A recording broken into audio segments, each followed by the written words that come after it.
South ఇండియాలోనే biggest sorry store మన Varahi silks మన విజయవాడ ఎంజీ రోడ్ లో డిసెంబర్ 4వ తారీఖున ఘన ప్రారంభం. నా వాల్యూ పడిపోలేదు, మీ వాల్యూ పడిపోయింది. నన్ను పెద్ద సెలబ్రిటీని చేసేసారు, ఇంటర్నేషనల్ న్యూస్లో కూడా వేసి సెలబ్రిటీని చేస్తారా? ఒక్కడి కాదు, ఒక్కడు ఆలోచించలేదురా. మూవీ ఆర్టిస్ట్ అసోసియేషన్ మీ అండకి ఎందుకు రాలేదు? ఆ రోజుల్లో ఏం జరిగింది? మిమ్మల్ని అడిగారా, క్వశ్చన్ చేశారా? కానీ అసలు నేను లేను కదరా, నేను బెంగళూరులో ఉన్నాను కదా, నాకు కేసు జరుగుతుంది కదా, అసలు నేను లేను, నాకు తెలీదు వీళ్ళు ఏం జరిగిందో ఏం చేస్తారో తెలియదు. నేను వచ్చి రాగానే విష్ణుబాబుని అప్రోచ్ అయ్యాను. విష్ణుబాబు ఊర్లో లేడు. 2-3 డేస్ తర్వాత వచ్చాడు. విష్ణుబాబు రాగానే 2 సార్లు మీట్ అయ్యాను. 3వ నాకు కార్డు నాకు ఇచ్చేసారు. ఏమన్నారు విష్ణు గారు? విష్ణు నాకు ఫస్ట్ సపోర్ట్ చేశారు కదా నాన్న, ఇండస్ట్రీ నుంచి సపోర్ట్ రాలేదంటున్నావు, కానీ ఇండస్ట్రీ నుంచే ఎక్కువ సపోర్ట్ వచ్చింది. నా బిడ్డకి మరి నేను తాళాలు కూడా ఇవ్వకుండా వెళ్ళిపోయాను కదరా, నేను ఇలా జరుగుద్దని ఎక్స్పెక్ట్ చేయలేదు కదా. 23 years వచ్చినాయి. 23 years చాలా బాధపడిపోయి ఉంటుంది. చాలా బాధపడి ఉంటుంది అమ్మ కదరా తను. అమ్మ ఇలా ఇబ్బంది పడిపోయింది. ఈ న్యూస్ ఛానల్ ఈ కేరింగ్ ఎవ్వడి పట్టించుకోలేదు. ఎందుకంటే నేనేంటో నీకు తెలుసు, నా ఫ్యామిలీకి తెలుసు, నా చుట్టూ ఉన్న వాళ్ళకి తెలుసు, నా హీరోలకి తెలుసు, నా డైరెక్టర్లకు తెలుసు నేనేంటో అని. సో నన్ను మా వాళ్ళు ఏమనలేదు.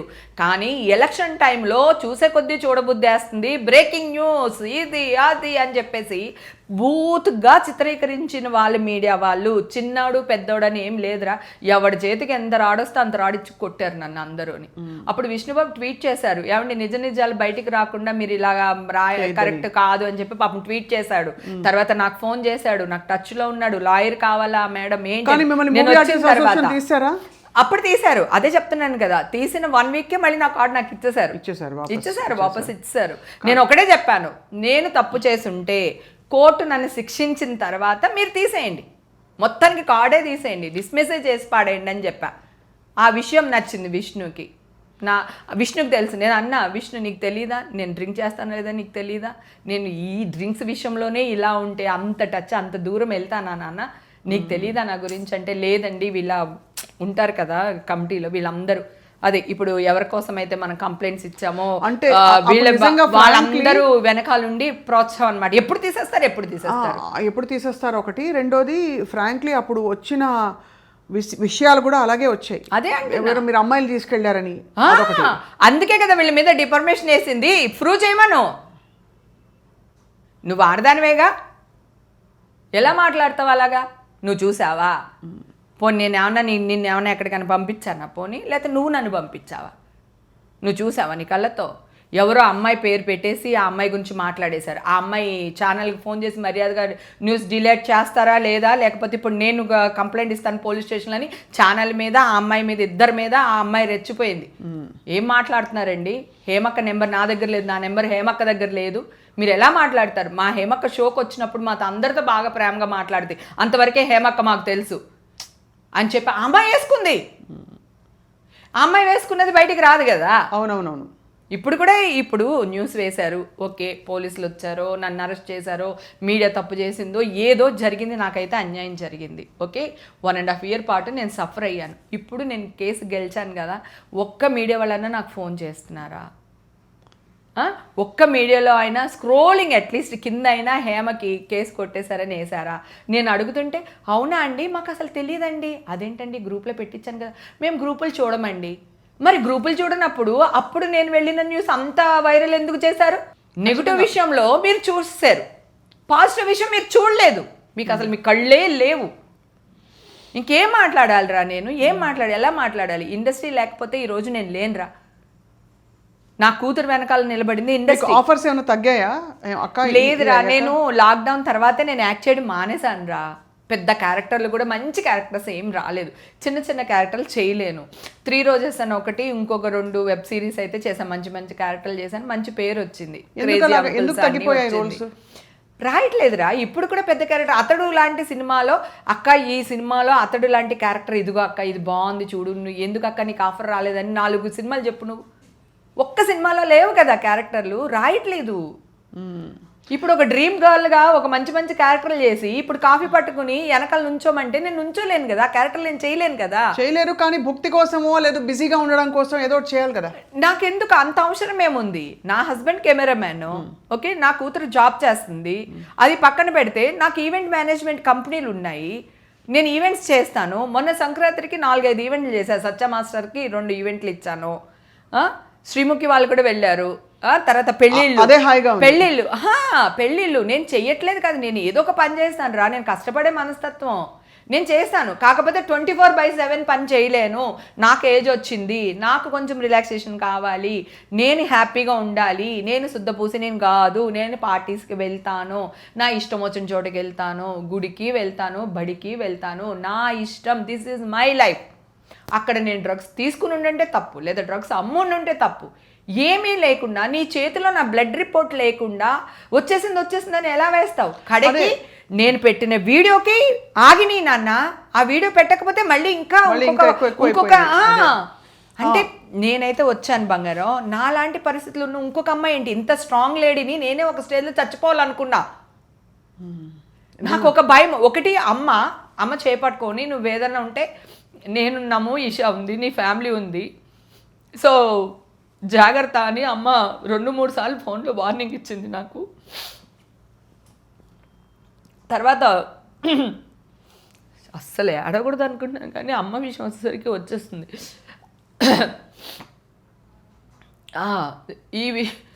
అమ్మ ఒకటి అనింది, నేను చచ్చిపోయి ఉండుంటే వీళ్ళందరూ మళ్ళీ ఏం న్యూస్ వేసేవాళ్ళో తెలుసా నా పైన?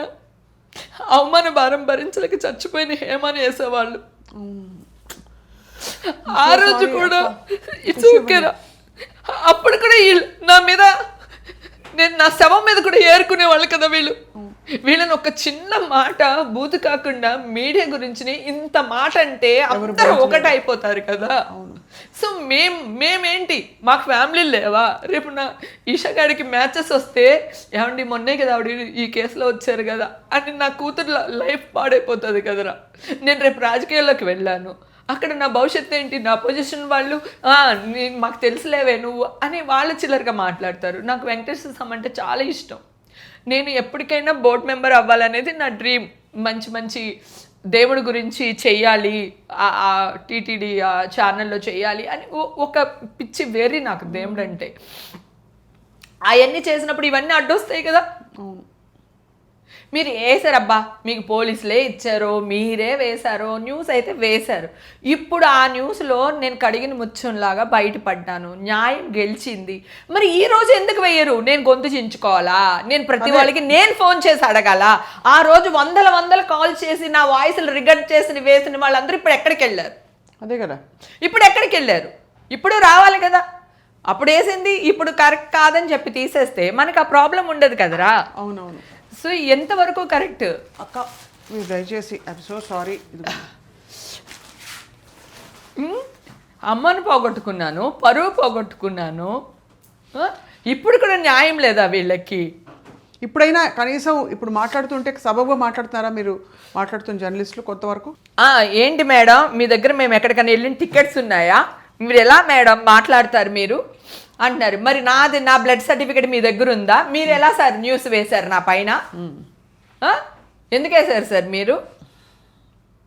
కనుక్కోమన్నానండి, ఎంక్వైరీ చేస్తున్నారు అంటే మరి అప్పుడు ఎందుకు కనుక్కోలేదు నువ్వు? అదే కదా, అప్పుడు కనుక్కోలేదు నీకు వేయడానికి, మిమ్మల్ని డిఫెండ్ చేసుకోమని చెప్పారు అంతే కదా. మరి చూస్తున్నామండి అన్నారు, మళ్ళీ చేస్తాను నేను ఎవరిని ఊరుకోనరా, నేను నిరాహార దీక్ష చేస్తాను. నేను అప్పుడు చచ్చిపోదాం అనుకున్నాను అన్నాను కదా, అవసరమైతే ఇప్పుడు చచ్చిపోతా ఛానల్ ముందు కూర్చు. నేను ఎందుకు అంటున్నానంటే కోపం వస్తుందిరా. పరువు కోసం నేను హీరోయిన్గా కూడా ట్రై చేయలేదురా. ఒకవేళ హీరోయిన్ అవ్వలేకపోతే మళ్ళీ ఊరికెళ్తే వెళ్ళారురా తల్లి కూతుర్లు వచ్చారురా అంటారని చెప్పి చిన్న క్యారెక్టర్లు చేసుకుంటూ డబ్బులు సంపాదించుకుని హోమ్లీగా నా ఫ్యామిలీ నేను హ్యాపీగా ఉన్నాం. ఆడది సంపాదిస్తే ఇంకా అదే సంపాదన ఏంటి అసలు? అది అంత దరిద్రమైన ఆలోచన. సిగ్గులేవా వీళ్ళకి? ఇన్ని థంబ్నైల్స్ పెట్టి వేశారు కదరా అప్పుడు న్యూస్. ఇప్పుడు మొన్న నేను ఏడుస్తూ వీడియో పెట్టాను కదా, నేను గెలిచాను, కోర్టు చట్టం కడిగిన ముత్యంలా బయటపడ్డానని చెప్పి నేను వీడియో పెట్టాను కదా, మరి దానికి మంచి థంబ్నైల్స్ పెట్టి పెట్టొచ్చు కదా. అంటే నెగిటివ్నే చూపిస్తారా? సమాజానికి మీరే చీడపురుగులు. ఒకప్పుడు న్యూస్ అంటే ఎట్లా ఉండేదిరా, 100 మంది రావి చెట్టు కింద కూర్చుని చూసేవాళ్ళం, వినేవాళ్ళం. చెప్తాను, ఫ్రాంక్గా చెప్తాను అక్క. అప్పుడు ఇన్వెస్టిగేషన్లో ఉన్నప్పుడు అట్లీస్ట్ ఇండస్ట్రీ, అఫ్కోర్స్ మీడియాలో మీకు వచ్చిన మీ పట్ల వచ్చిన థంబ్నెయిల్స్ తప్పు, ఇండస్ట్రీలో లేకపోతే మీ ఫ్రెండ్స్ కొలీగ్స్ బయటకు వచ్చి నిజ నిర్ధారణ జరగకుండా ఎవరూ మాట్లాడొద్దని విష్ణు గారు చెప్పారు, ఆయన ట్వీట్ పెట్టారు. అందరూ వచ్చి చెప్పాల్సింది. మీకు ఫ్రెండ్స్ లేరా, ఇండస్ట్రీలో ఉన్నారా? నీకు అర్థం కావట్లేదురా, ఒక ప్రముఖ హీరోని వాళ్ళ ఫ్యామిలీ వాళ్ళని మాట్లాడితేనే ఒక్కళ్ళు వచ్చి మాట్లాడలేదురా. ఏం మాట్లాడుతున్నావు? ఏ హీరోకి ఆ హీరోకి, ఏ డైరెక్టర్కి ఆ డైరెక్టర్కి, ఏ ప్రొడ్యూసర్కి ఆ ప్రొడ్యూసర్, ఇవి లేవు, ఆ బాండింగ్లు లేవు. ఇప్పుడు నువ్వు అలా మాట్లాడుతున్నావు. ఒక ప్రముఖ హీరో ప్రెస్ మీట్ పెట్టబట్టే కదా ఆయన తీసుకెళ్ళేసారు. ఎవరు వచ్చి మాట్లాడారు? ఆయనకి ఫ్రెండ్స్ లేరా? ఆయనకి ప్రొడ్యూసర్లు లేరా కదా? అదన్నా కొంచెం పర్వాలేదు. నా డ్రగ్స్ అనేసరికి మమ్మల్ని ఎక్కడ లింక్ చేసేస్తారో, మమ్మల్ని ఎక్కడ ఇరికిచ్చేస్తారో. అంటే ఇప్పుడు ఏమైపోతుందో చెప్తాను. ఎట్లా అవుతుందంటే, మీ ఫోన్ కాల్ లాగ్ బయటకు వచ్చింది, మీరు ఆ టైంలో ఎల్లయ్య, పుల్లయ్య, లేకపోతే సుబ్బమ్మ, ఇంకా వెంకమ్మ ఎవరికి ఫోన్ చేసినా వాళ్ళందరూ డ్రగ్స్ కిందకి వచ్చేస్తారు అని చెప్పేసి బెదిరించేస్తారు. కానీ నా విషయంలో నా చుట్టూ ఉన్న వాళ్ళకి, నేను ఎక్కడికి వెళ్ళినా అందరికీ నా క్యారెక్టర్ తెలుసు. నేను ఓపెన్ బుక్, ఏదున్నా మొహం మీద అడుగుతా, మొహం మీదే కడుగుతా, అంతే. ఓకేనా? ఎలాగోలా అని బతికేద్దాం అనుకున్నాను అనుకోరా, అసలు ఈ పెయినే ఉండదు. పీక్కోరా అంటాం, రైట్? నేను ఇలాగే బతకాలనుకుంటున్నాను. నేను స్ట్రైట్ ఫార్వర్డ్గా బతకాలనుకుంటున్నాను. నేను తప్పు చెయ్యను. అలా నేను ఒకవేళ తప్పు చేస్తే ఆ రోజే పోతాను నేను. ఓకే, ఎందుకంటే స్ట్రైట్ ఫార్వర్డ్ అనేది ఎంత పెయిన్ఫుల్లో నీకు తెలియదు బంగారం. చాలా స్ట్రైట్ ఫార్వర్డ్ అనేది చాలా ప్రాబ్లం. ఈ వాళ్ళకి నిన్ను చెడ్డగానే చూస్తారు ఫ్రెండ్స్ అయినా సరే. రేపు అర్థం చేసుకుంటారు, అరే ఇది కరెక్ట్రా, ఇది మొహమ్మద్ చెప్పింది నేను ఫీల్ అయ్యాను, కానీ వీళ్ళందరూ యదవులు, అది కరెక్ట్, ఉన్నది ఉన్నట్టు మొహమ్మద్ చెప్పింది అని చెప్పి తర్వాత మెచ్చుకుంటారు మనల్ని. ఫస్ట్ మన మీద ఇట్లా ఇట్లా చల్లేస్తారు అంతే. నాకు మీడియా వల్ల ఒక ప్రాబ్లం జరుగుతుంది అని చెప్పి మా ఎలక్షన్ అప్పుడే నాకు ఒక డౌట్ వచ్చింది. ఆ రోజు నుంచి ఈ రోజు వరకు నువ్వు కూడా చాలాసార్లు అడిగావు ఇంటర్వ్యూకి రా అక్క అంటే కూడా, నీకు కూడా నేను రాలేదు. వద్దురా ఇప్పుడు నేను రావాలనుకోవట్లేదు అనేసి, నేను వస్తాను తర్వాత వస్తానని చెప్పాను నీకు నేను కదా. ఎందుకంటే ఇప్పుడు మీడియా ఏదైతే ఉందో అది నిజం చెప్పట్లా, అబద్ధానికి ఎక్కువ ప్రయారిటీ ఇస్తుంది, ప్రాధాన్యత ఇస్తుంది. సో అలాంటప్పుడు నిజం చచ్చిపోతుంది. అమ్మో ఎందుకు వచ్చిన గొడవ, మీడియా వద్దు, మనకి ఏం వద్దు, ఇంటర్వ్యూలు వద్దు, ఏం వద్దురా, నా బతుకు నేను బతుకుదాము. అసలే నేను డిప్రెషన్లో ఉన్నాను. నాకు 44-45కి వచ్చేసరికి హార్మోన్ చేంజెస్ ఉంటాయి ఎవరికైనా సరే. ఆ క్షణంలో నాకు ఒకటి అనిపించింది, ఏంటి లాక్డౌన్లో నా ఇల్లు, సంసారం, కిచెన్, మొగుడు, పిల్లలు, అమ్మ, ఇదే నా జీవితం. వీళ్ళు ఎవ్వరు నన్ను ఏం పట్టించుకుంటున్నారు, నాకేం కావాలంటే ఏమి ఇస్తున్నారు ఏంటి అని ఒక చిన్న దీంట్లోకి వెళ్ళిపోయాను. ఆ డిప్రెషన్లోనే బిగ్ బాస్కి వెళ్ళా. ఆ తర్వాత బిగ్ బాస్ నుంచి వచ్చిన తర్వాత నాకు వీళ్ళందరూ పరిచయం అవ్వడం, అందరితో సరదాగా ఉండడం, వాళ్ళు నన్ను చిన్న పిల్లలకి ట్రీట్ చేసేవాళ్ళు, అక్క అక్క అక్క అనుకుంటూ ఎత్తుకుని ముద్దాడి అంత చక్కగా చూసుకున్నారు. అక్కడ ఎక్కడో నాకు ఒక సుఖం నాకు ఇచ్చింది. అందరితో పాటు సరదాగా ఉండేదాన్ని. వాళ్ళే చిన్నపిల్లలాగా తీసుకునేవాళ్ళు, ఎక్కడికి వెళ్ళినా వాళ్ళే తీసుకెళ్ళేవాళ్ళు, మళ్ళీ జాగ్రత్తగా ఇంటికి తీసుకొచ్చి వదిలేసేవాళ్ళు. అట్లా కొంచెం కొంచెం ఆ డిప్రెషన్స్ నుంచి మెల్లిమెల్లిగా బయటపడిపోయాను. నేను హ్యాపీగా నా లైఫ్ అయితే నేను లీడ్ చేస్తున్నాను. నేను ఎక్కడికి వెళ్తున్నాను, ఏం చేస్తున్నాను, హ్యాపీగా ఉన్నాను. నేను నా హస్బెండ్కి కూడా నేను చెప్పే చేశాను ఏం చేసినా. నేనే నా హస్బెండ్కి ఏం లేదు. నేను 14 ఏళ్ళప్పటి నుంచి కష్టపడుతున్నాను రా. నేను నిన్న ఇవాళ కాదు, ఈ రోజు నా కోసం నేను బతకడం తప్ప అసలు శుద్ధపూసిని కాదు. ఇప్పుడు నేను శుద్ధపూసిని కాదు, అందుకే వేసా కేసులు వాళ్ళ పైన. కోర్టుకు వేసేసింది, నేను అందుకే వేశాను. నోటికి ఎంత వస్తే అంత మాట్లాడతారా? మనుషులేనా? నీకు ఆల్రెడీ భగవంతుడు అనేవాడు మనకి కొన్ని లోపాలు పెడతాడు రా. సో ఏదో గత జన్మలో చేసిన ప్రాబ్లమ్స్కి ఈ జన్మలో మనం కొంత అనుభవిస్తూ వస్తాము. ఈ జన్మలో కూడా నువ్వు అదే పాపం చేసావంటే వచ్చే జన్మలో నువ్వేమైపోతావు ఆలోచించు. అంతే కదా. కొంచెమైనా భయపడండి రా బాబు. ఇది చాలా, అంటే ఇది అన్ఫార్చునేట్గా అది ఒకదాని నుంచి ఒకటి క్యాస్కేడింగ్ ఎఫెక్ట్ లా ఇలా బయటకు వచ్చింది. ఇప్పుడైతే హైకోర్టు కంప్లీట్గా దీన్ని కొట్టేసింది. ఏమని చెప్పింది? మీరు లేరని చెప్పిందా హైకోర్టు క్వాష్ చేయడం? అసలు నేను ఏ డ్రగ్స్ తీసుకోలేదు, దీంతో ఆ సంబంధం లేదని కొట్టేసింది. ఇక్కడతో ఆగిపోయినట్టే. ఇది అంతే ఆగిపోయింది. మీకు సుఖాంతం అయింది కదా, కానీ అమ్మని కోల్పోయారు. అమ్మని కోల్పోయిన పరువు కూడా పోయింది కదరా. ఇప్పుడు అమ్మతో పాటు పరువు కూడా పోయింది కదా. ఇప్పుడు నా పరువు ఎవరు తెచ్చిస్తాడు? అమ్మని ఎవరు తెచ్చిస్తారు? ఇప్పుడు నేను ఫోన్ చేసి ఛానల్ వాళ్ళకి నేను అడగాల, వాళ్ళ ఫోన్లు చెయ్యరా? జాన్ గారు ఈ టైంలో ఎలా ఉన్నారు? ఆయనకి మీడియా అంటే భయం రా. బయటికి నీకు కూడా తెలుసు ఆయన షైగా ఉంటారు, షైగా ఉంటారు, మాట్లాడరు. కనీసం 4 ఫోటోలు తీస్తే 4 ఫోటోలు తీస్తే 3 ఫోటోల్లో కళ్ళు మూసే ఉంటాడు ఆయన. ఆయన కెమెరా వెనకాలే తప్ప కెమెరా ముందుకి రారు. ఓకేనా. నేను నా హస్బెండ్ని నా సొంత కొడుకులాగా 20 ఏళ్ళ నుంచి చూసుకుంటున్నాను. నా భర్త అనుకుంటుంటే ఈరోజు ఇంకొకలాగా ఉండేది. మీ భర్త కాదు మీ అబ్బాయి నా కొడుకు అని నేను చూసుకుని 20 ఏళ్ళ నుంచి నా కొడుకు నా హస్బెండ్. ఓకేనా. తనకి ఏదైనా యమధర్మరాజుతో పోరాడి తెచ్చుకున్నాను నా భర్తని నేను. ఏమైందక్క? ఏదైనా అసలు మామూలుగా చెప్తున్నాను, ఆయనకి వైట్ జాండీస్ అని అప్పుడిప్పుడు ఎన్ని మెడిసిన్స్ వాడి అతన్ని నేను అసలు చంటి బిడ్డలా చూసుకుంటాం ఆయన్ని. ఏదైనా దట్ ఈస్ మై ఫ్యామిలీ. ఇప్పుడు ఈషా ఏదన్నా ఉందనుకో, నేను ఈషా చూసుకోగా అలాగే నేను నా హస్బెండ్ చూసుకుంటాం. నేను ఇంట గెలిచి రచ్చ గెలుస్తున్నా కాబట్టి వీళ్ళెవరికి హక్కు లేదు.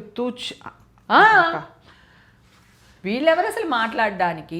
ఎక్కడ అదే నాకు అనిపిస్తుంది అక్క, ఎంత లవ్లీ కెరియర్. క్షణక్షణలో శ్రీదేవి గారికి డ్యూప్.